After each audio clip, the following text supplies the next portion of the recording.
JCA international cricket stadium कल एक ऐतिहासिक मैच का गवाह बना। यहाँ पर फाइनल मैच जेपीएल का, झारखंड प्रीमियर लीग का आयोजित किया गया, लेकिन इस आयोजन के साथ ही जो एक दाग इस पूरे आयोजन पर लगा है, उसकी तस्वीर आज हम आपको दिखा रहे हैं।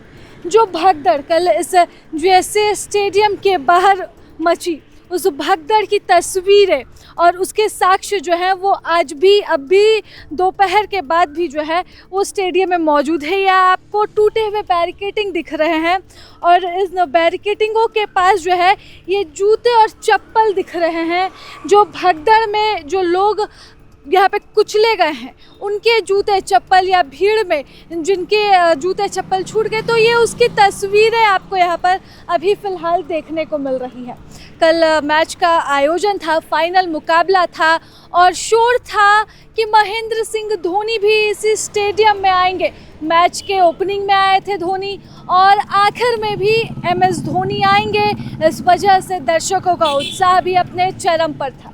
ये क्रिकेट स्टेडियम जो कि इंटरनेशनल स्टेडियम है, यहाँ पर 40,000 लोग यहाँ पर कल इस ऐतिहासिक मैच को देख रहे थे। झारखंड प्रीमियर लीग जो IPL की तर्ज पर आयोजित किया गया और 40,000 की भीड़ जहाँ अंदर थी, तो वहीं इस गेट के पार जो है वो 10,000 लोगों की भीड़ थी।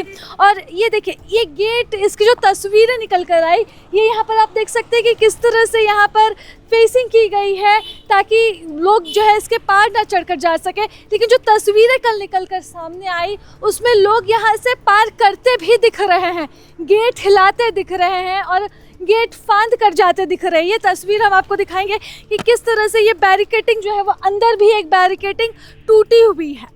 तो मतलब इससे आप समझ सकते हैं कि जो स्थिति थी वो क्या थी। इस स्टेडियम के बाहर 10,000 दर्शक अपने चहेते खिलाड़ी MS धोनी को देखने के लिए यहाँ पर इंतज़ार कर रहे थे।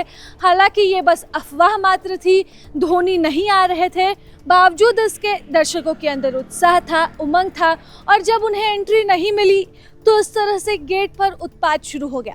अब दर्शकों का ये भी कहना है, जो बयान सामने आ रहे हैं उसमें ये था कि क्राउड मैनेजमेंट की कोई व्यवस्था नहीं थी। जब भीड़ बढ़ी तो प्रशासन नहीं थी और भीड़ इतनी बढ़ गई कि बाद में बल प्रयोग भी करना पड़ा।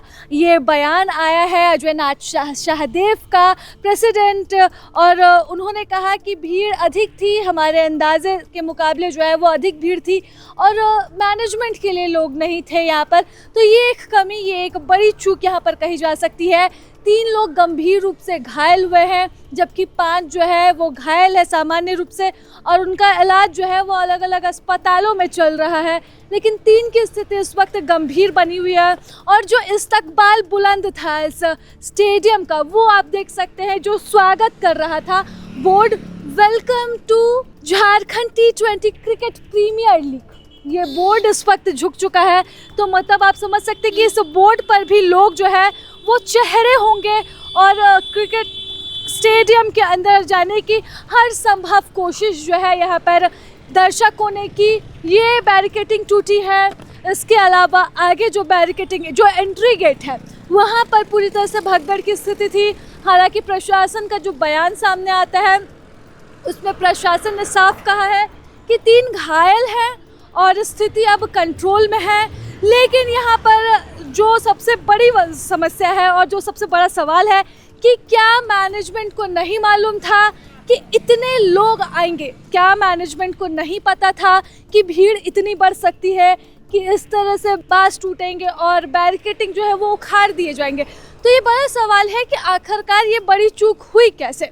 हालांकि कोई बहुत बड़ी घटना नहीं हुई, 3 की स्थिति गंभीर बनी हुई है, लेकिन फिर भी एक बार इस पर पुनर्विचार की ज़रूरत है। और सवाल वही है कि मैनेजमेंट क्यों नहीं था।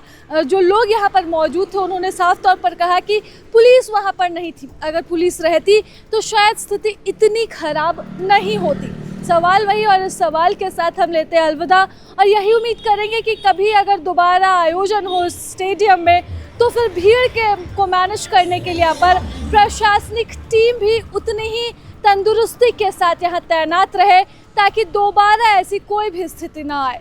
सहयोगी कुणाल के साथ मैं राजलक्ष्मी, प्रभात खबर से। प्रभातखबर.com, विश्वास वही, रफ्तार नहीं।